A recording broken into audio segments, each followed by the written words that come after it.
Hello student, today we will start a new chapter of your history, lesson number 3. The chapter name is Ruling the Countryside, Standard A. In this chapter we will study that after getting the Diwani right, when British company they became the Diwan, how they started collecting the Diwan from the Bengal, and due to which Bengal revenue started destroying, and how there was a need for the new revenue system. Page number 26 of your textbook, Ruling the Countryside. Now in the first paragraph, they have explained you the painting which is given. This is the painting of Robert Clive, who is accepting the Diwani right. In lesson number 2, we have studied that when the Battle of Buxar was won by Robert Clive, they have decided that the Nawab of Bengal will become British officer, right? So this is the Robert Clive accepting the Diwan of Bengal, Bihar and Odisha from the Mughal. So Mughal have decided to give all the Diwani rights to them. In the year 1765, Diwani right, I am repeating again, Diwani right means they have a right to collect the revenue from Bengal, Orissa and Bihar, right? उनके पास right है revenue collect करना, यानी कि tax collect करना, किस पे? तो जो भी एग्रीकल्चर प्रोडक्शन होता है उस पे उनके पास राइट होता है कि वो टैक्स कलेक्ट करें. उस वक्त किंगडम के पास सबसे इनकम सोर्स ऑफ इनकम था revenue collection. So on 12th August 1765, Mughal Emperor appointed the East India Company as Diwan of Bengal. Please underline the first line, that in which year? On 12th August 1765, Mughal Emperor. So they appointed the East India Company. They say that now the Diwani right is given to East India Company. The actual event most probably took place in the Robert Clive's tent. और ये उन्होंने कहाँ पे किया था? Robert Clive की जो tent थी उसमें, जिसमें कुछ इंग्लिशमैन और कुछ इंडियन थे वहाँ पे.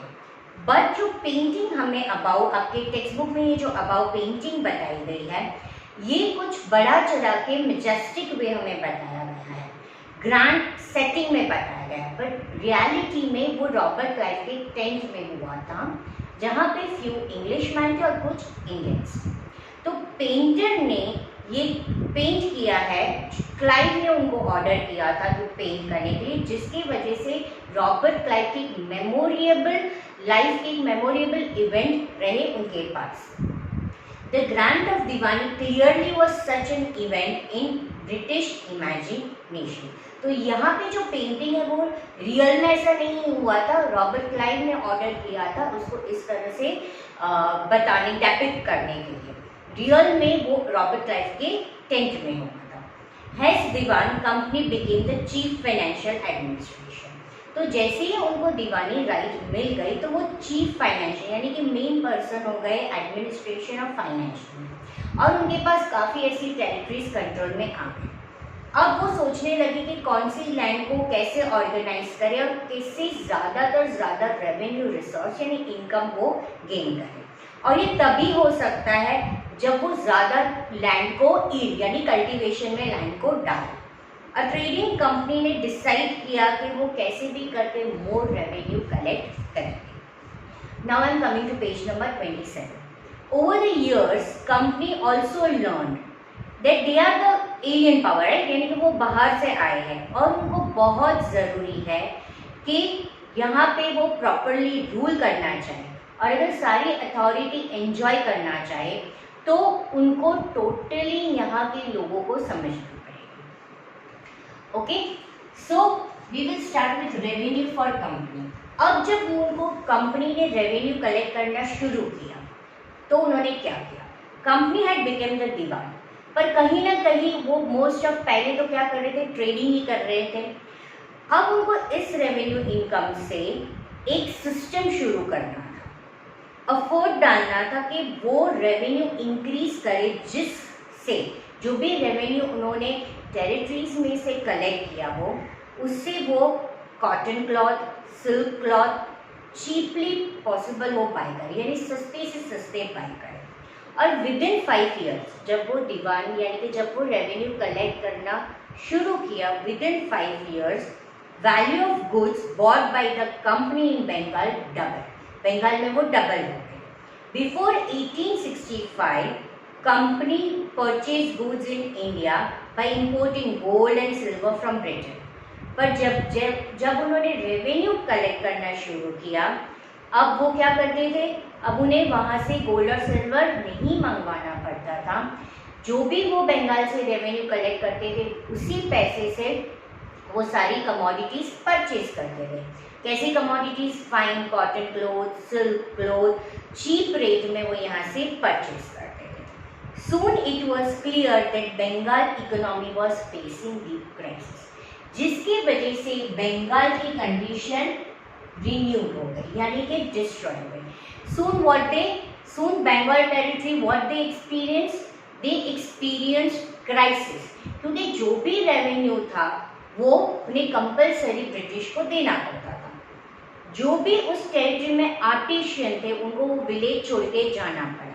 दे were forced right to sell their goods, क्योंकि उनको कंपनी को सस्ते भाव में वो सेल करना पड़ता था।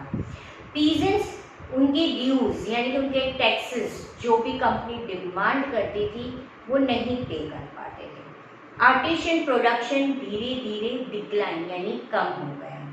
एग्रीकल्चर कल्टीवेशन भी स्लो हो गया और उसी टाइम पे 1770 में एक टेरिबल फेमाइन आया जिसकी वजह से 10 मिलियन पीपल बंगाल में मर गए।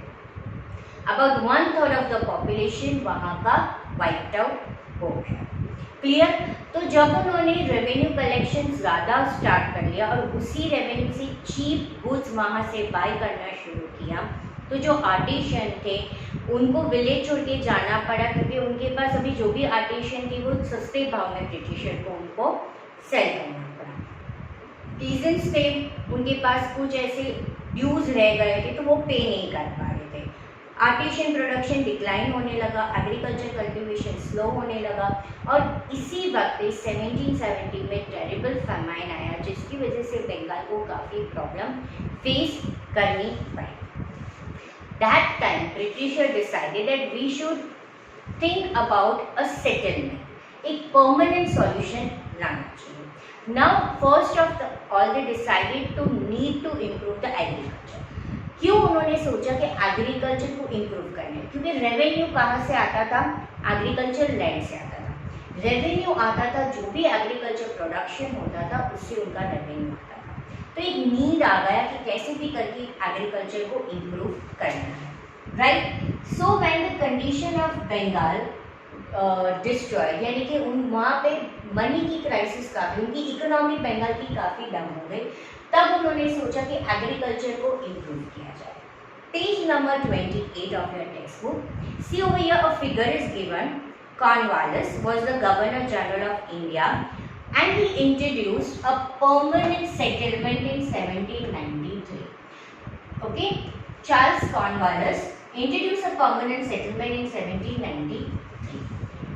Now economy of Bengal was destroyed, so most company officials they started investing in the land में improvement करना, encourage the agriculture land. Now how they decided? After two decades of debates, काफ़ी उन्होंने discussion किया, finally वो एक permanent settlement पे आए 1793। Now what do you mean by this term settlement? The Rajas and Talukdars were recognized as zamindars. उस area के जो भी राजा और तालुकदार थे उनको जमींदार बनाया गया। जमींदार, अब उनका काम क्या था? They were asked to collect rent from the peasants and pay revenue to the company। तो उस एरिया में जो भी राजा थे उनको ज़मींदार बनाया गया। उनका ये काम था कि पर्टिकुलर एरिया में जितनी भी एग्रीकल्चर लैंड है उसकी रेवेन्यू कलेक्ट करनी है और वो कंपनी को देनी है, पर जो भी अमाउंट उनको कलेक्ट करनी है रेवेन्यू की वो फिक्स्ड थी, परमानेंट, उसको फ्यूचर में इंक्रीज नहीं कर सकते ना तो डिक्रीज कर सकते हैं, right? So it was felt that company would ensure a regular flow। ये करने से कंपनी को ऐसे लगा कि एक रेगुलर फ्लो ऑफ इनकम उनको मिलेगी। उन्होंने एक फिक्स्ड इनकम कर ली, ठीक है, flow of revenue. At the same time encourage the जमींदार, और जमींदार को ये भी बोला कि आप लैंड को इम्प्रूव करने के लिए लैंड में इन्वेस्टमेंट करो। Since the revenue demand of the state would not be increase, zamindar would benefit from increase production from the land. और उनको ऐसे बोला कि अगर आप लैंड में इन्वेस्ट करोगे, लैंड को इम्प्रूव करोगे, तो ये जो भी लैंड है उसका रेवेन्यू तो फिक्स है, राइट, पर अगर लैंड का प्रोडक्शन इंक्रीज हुआ तो आपको बेनिफिट जमींदार को मिलेगा। उसका जो भी ज़्यादा प्रोडक्शन हुआ, उसका जो भी प्रॉफिट होगा वो जमींदार को मिलेगा। तो again I am repeating that what was the meaning of this permanent settlement. Settlement was introduced by Charles Cornwallis in 1793. According to this permanent settlement, the particular area Raja was recognized as Zamindar. Now, what was the function of this Zamindar? They were asked to collect the revenue.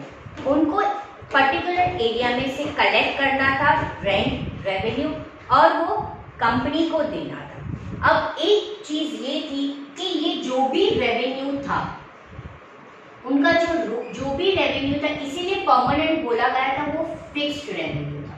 Revenue was what, it was fixed, यानी future में ये increase नहीं होगा। Company ने क्यों fixed revenue रखा? क्योंकि उन्हें लगा एक फ्लो, कंटिन्यू इनकम उनके पास, एक रेगुलर फ्लो ऑफ इनकम उनके पास आएगी, राइट। जमींदार को उन्होंने ऐसे बोला कि आप उसके साथ साथ एग्रीकल्चर लैंड को इम्प्रूव करो, उसमें इन्वेस्ट करो, उसको बेटर बनाओ। क्यों? क्योंकि उसमें जो भी ज़्यादा प्रोडक्शन होगा उसका प्रॉफिट आपको मिलेगा। Clear? So this is the first settlement to increase the revenue by the company, right? So again I am repeating, permanent settlement was introduced by Charles Cornwallis in 1793. According to permanent settlement, the revenue was fixed. In future it cannot be increased. एक fixed revenue farmers को पे करनी होती है every time जब भी उसका production yield होता है, उसको particular revenue दे देना होता है।